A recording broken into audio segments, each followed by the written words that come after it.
आहे ते जवळजवळ आम्ही 2.5 महिने युज करतोय. त्याशिवाय मी आता म्हणजे माझ्या बहिणीच्या मुलाला दिलं, एक माझ्याकडे आता मुलगी काम करते तिला दिलं, मग ती अजून एक दुसरी कोल्हापूरची एक पण मुलगी आहे तिने पण हे प्रोडक्ट खाल्लं. पण दुसरी गोष्ट म्हणजे कसं होते तुम्हाला नॉर्मल आपण चहा पितो त्यावेळी ऍसिडिटी वगैरे होते, किंवा कसं सांगते तुम्हाला मी ते खूप वेळा चहा पिऊन पिऊन शरीराला सवय झालेली असते. मग त्याच्यामुळे कसं असतं सांगा मी ते भूक मरते.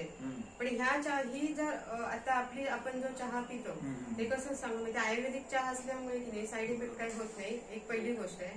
म्हणजे तुम्हाला समजा किडनीचा त्रास असेल, डायबिटीस असेल किंवा हार्ट अटॅकचा प्रॉब्लेम असेल, डॉक्टर त्यावेळी सजेस्ट करतात चहा पिणं बंद करा, कॉफी पिणं बंद करा. पण हा आयुर्वेदिक असल्यामुळे आपल्याला शरीराला फायदा तर झाला नाही तर साईड इफेक्ट तर काही होतच नाही. तो एक म्हणजे एक आपली प्लस पॉईंट.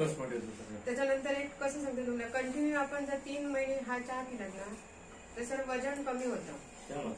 समजलात ना. हा माझा स्वतःचा अनुभव आहे. कारण याने मला पहिले आणि त्याच्यापेक्षा दुसरी गोष्ट मला एक अजून दुसरा आजार होता. कसं सांगतो तुम्हाला म्हणजे मला कामाचं खूप प्रेशर आलं किंवा वगैरे तर माझ्या हार्मोन्स ना अनबॅलन्स होतात. म्हणजे 14 वर्ष त्याच्यावर ट्रीटमेंट चालू होते आणि मग ते हार्मोन्स अनबॅलन्स झाल्यामुळे ना म्हणजे पायांना सूज येणे किंवा हाताने सूज येणे साईड इफेक्ट सुरू होतात. तर ही चहा पिल्यामुळे की नाही जवळजवळ आता 1.5 महिन्यात तर माझा अंग अजिबात सुजलेलं नाही.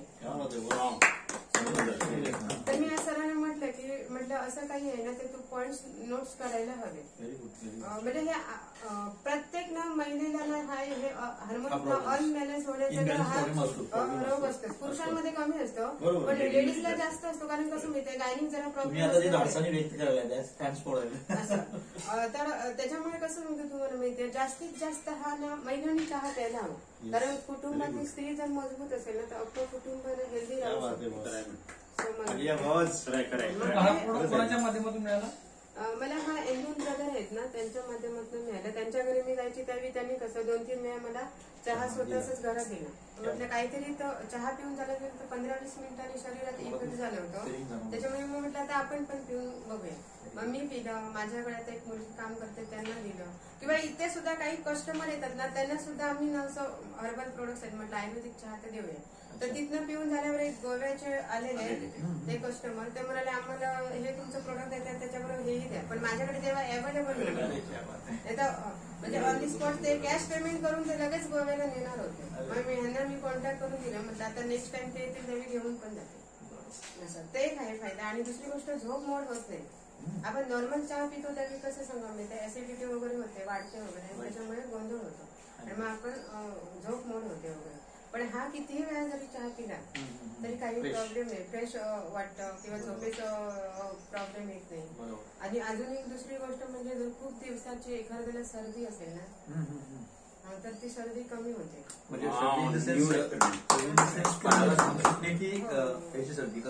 नाही क्लायमेटमुळे जी सर्दी होते म्हणजे एखाद्याला सांगते तुम्हाला आता धुळीच्यामुळे कोणाला ऍलर्जी असते आणि लगेच शिंका वगैरे येतात तर ते कमी होते. कोणाला उष्णता वाढल्यामुळे सर्दी होते.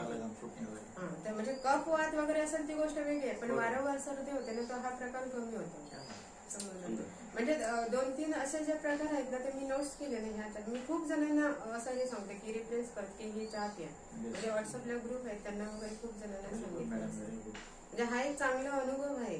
आणि दुसरी गोष्ट म्हणजे कसं म्हणते तुम्हाला एलोपॅथिक जेव्हा आपण औषधं घेतो केमिकल्स युक्त ती खरं तर आपण आपल्या शरीराला विषाचा डोसच देत असतो.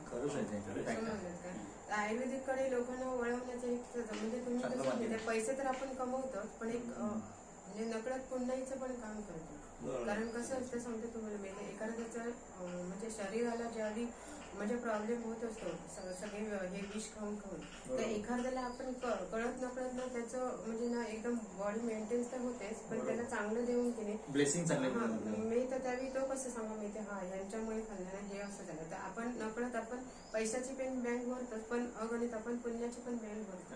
म्हणजे तुमचं टक्चर चांगलं आहे किंवा हे असं मला तरी अनुभव असा आला. Thank you madam. Thank you so much.